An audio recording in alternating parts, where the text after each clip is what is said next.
This story took place when I was roughly 5 or 6 years old. My baby sister had just been born a year prior to this story, and my parents had also just been divorced, so my mom and stepdad moved me and my sisters into this new house.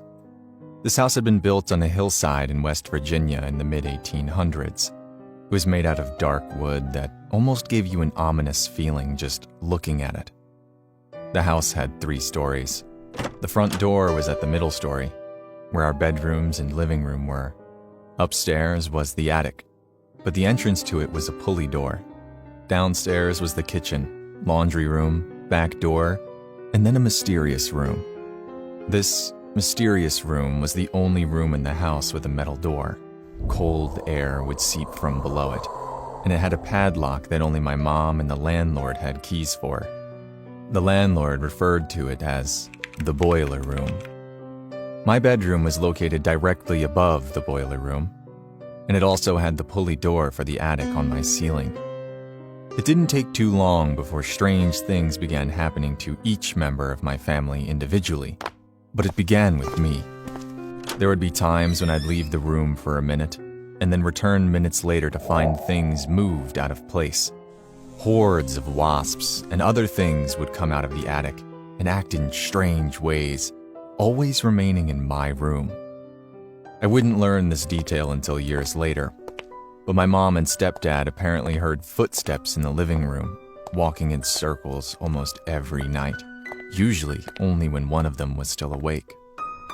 A skeptic would say that my things being moved was my older sister playing tricks, that the insects were normal and that the footsteps were creaky wood. However, one night, I woke up and felt like someone was in the room with me.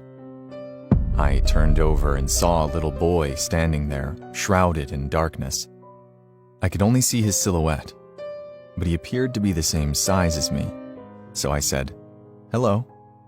The boy answered back and told me that he was from the boiler room and asked if he could play with my toys.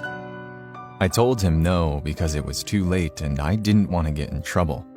For a brief moment after that, I could make out the boy's expression. My rejection was met with a gaze of pure rage, and then, in an instant, the boy was gone. I told my mom and stepdad about it the next day.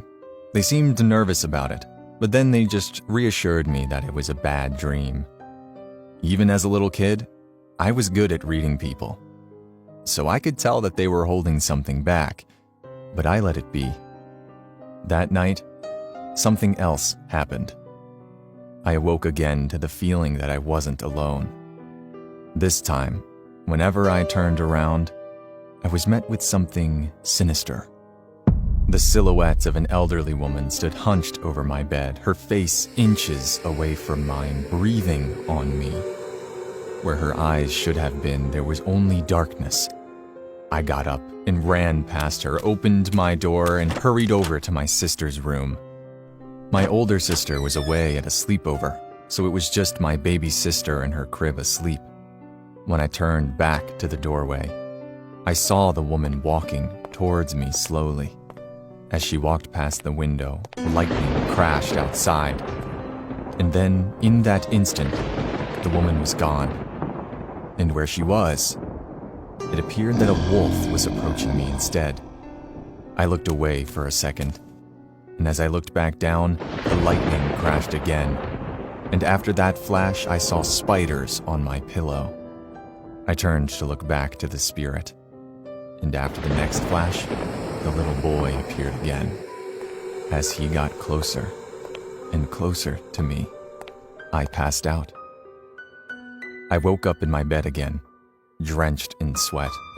Many questions raced through my mind at that moment. Soon after telling my mom and stepdad about that experience, we moved out. According to what the landlord told my mom whenever she confronted him about the paranormal experiences, a widowed mother and her 3 children had lived in the house when it was first built. The husband had died during the Civil War. At some point not too long after, the mother snapped and murdered all 3 of her children in the living room of the house, and then stashed their bodies in the boiler room. Those deaths perfectly explained why fast footsteps had been heard in the living room, why my toys and stuff were moving on their own, and why I saw a little boy and an evil woman. It also perfectly explains why we moved out so fast after I told my mom and stepdad about seeing the woman. To this day, I sometimes ask myself, what drove that woman to do it? Grief? Loneliness? Insanity? I'll never know. But another question I have is, if she was willing to do that to her own children, what would she have done to a child that wasn't even hers? What would have happened if my sisters and I had stayed at that house?